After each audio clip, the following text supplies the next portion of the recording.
Miguel, an art student, randomly sampled oil paintings in a museum. He wanted to find out how many oil paintings in the museum contained the color ultramarine blue.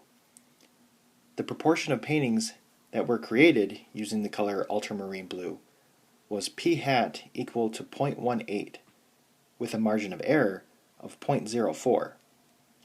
What is the point estimate? And then construct a confidence interval for the proportion of oil paintings that contained ultramarine blue.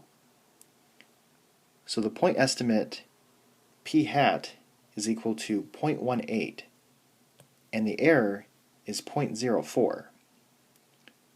So the confidence interval is going to be p is between 0.18 minus 0.04 and 0.18 plus 0.04.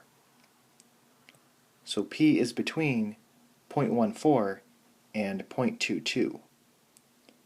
And in interval notation, it looks like this.